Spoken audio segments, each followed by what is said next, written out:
What's up, guys? Miles here with Sendo Sports. In this video, I'm going to be talking about the possibility of CP3 being traded to the Miami Heat. Now, I'm pretty sure I made a video like this in the summer talking about him pairing up with Jimmy Butler, and back then it didn't seem that possible or that reasonable. But right now, the Miami Heat are one of the best teams in the NBA, with an 18-6 record, being second in the East right now.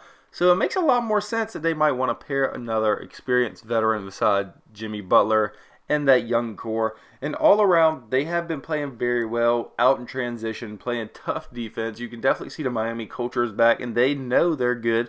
Now, looking at the per-game scores, this is where I think they can use CP3 and maybe another player's help. Justice Winslow, 12 points a game. He's been hurt a lot. Bam, 15. Dragic has been hurt a lot, averaging around 16.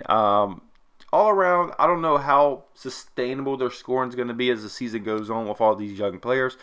But I know they're going to continue to play tough, and I know Miami is not planning on losing on purpose, already jumping off to a hot start. So I believe CP3 is a decent acquisition for them to get. Now, he does have a huge contract, but sometimes you have to take gambles, definitely in such a loaded NBA this year. So this year, CP3 has actually played pretty well for the Oklahoma City Thunder. They've knocked off some of the top teams in the West, such as the Utah Jazz and Trailblazers, and played close games with the Lakers. He's averaging almost 16 with 6 assists, shooting pretty solid percentages besides his 3.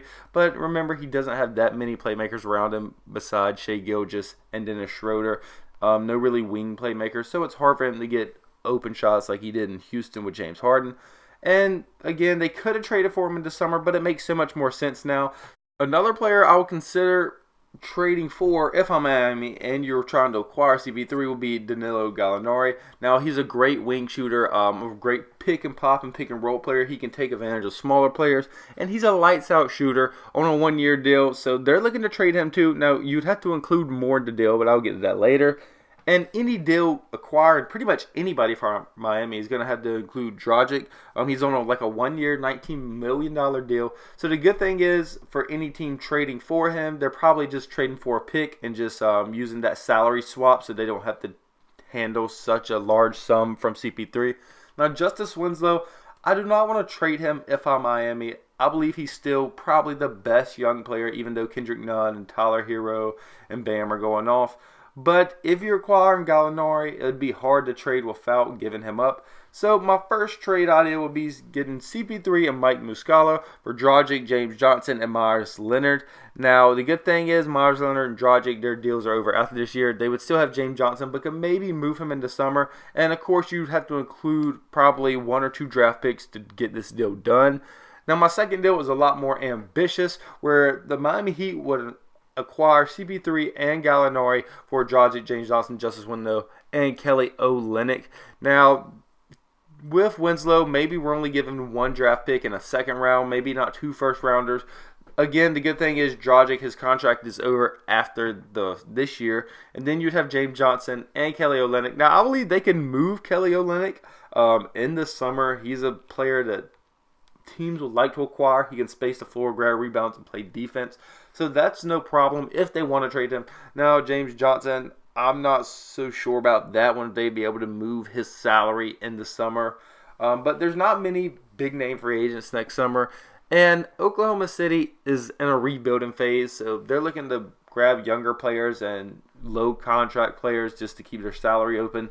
So having one guy on your team for 1 season that's a veteran might actually help those young guys out. So it's not like a crucial code red. And you would acquire Justice Winslow and a draft pick. So you would have a good wing to team with Shai Gilgeous and Dennis Schroeder if they're planning on keeping him long term. And there's a lot of questions about that team, but that video is not about them. That's still a solid trade package. So what would this mean for Miami? I think a team with, say, just CP3. Now, of course, these aren't the only 2 trades they could do. I'm going to go ahead and say that. They can do a lot of different trades to acquire CP3 and Gallinari if they wanted Gallinari. But CP3, overall, I think that just gives you a lot of playoff experience. Somebody that's been there before. And in the East, I think he's definitely one of the better point guards in the East. Now, the West, it's loaded. You're going to have Westbrook, Curry, Harden, Dame. The list goes on and on and on. But in the East, he's definitely on a top tier when we're talking about experience, like future Hall of Famer point guards.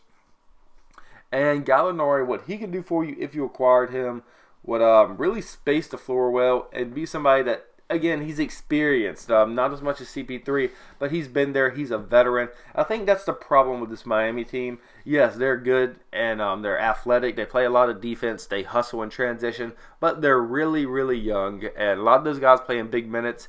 I'm just afraid that if they go on a losing streak, they might not be able to recover because Jimmy Butler is really the only him and Kelly Olynyk right now are like the only experienced players. They're playing big minutes because Dragic has been out so much with injury, and Dion Waiters is kind of in and out. I'm not even sure what he's doing right now.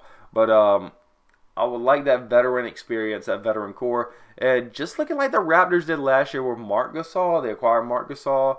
And everybody's like, well, I don't know if this is great. He's a veteran. He's old. He has a lot of mileage on him. Then he came in and was a crucial part to them winning a championship. Sometimes you have to give up a lot. They acquired Kawhi on a one-year deal, one-year rental. So what? You acquire Gallinari on a one-year rental for a chance to win an NBA title. Now, I don't think they could actually win the NBA title, but I think just getting to the Eastern Conference Finals might be worth this trade, honestly. If you're only giving up Justice Winslow on one draft pick, or just giving up a draft pick for CP3, I think it'd be worth it to make the Eastern Conference Finals. And say, unfortunately, one of the big stars on one of the top teams get hurt. Giannis is injured, or Joel Embiid's injured, or Tobias Harris gets hurt, or Kemba Walker's down for the Celtics. They could legitimately be a favorite. I would choose a CP3 and Jimmy Butler-led team probably over the Celtics right now. Maybe even over the Bucks right now, honestly. Not over the 76ers yet. I'm not sold on that. But there's just a lot of possibility. And as I said in my video yesterday about the Portland Trail Blazers, you might not always get this opportunity to make a trade to legitimately believe you're a contender. So take advantage when you get it. So let me know what you guys think in the comments. How much better would this trade make them? And what pieces would you be willing or not willing to give up? So thanks for watching. I hope you guys have a great day.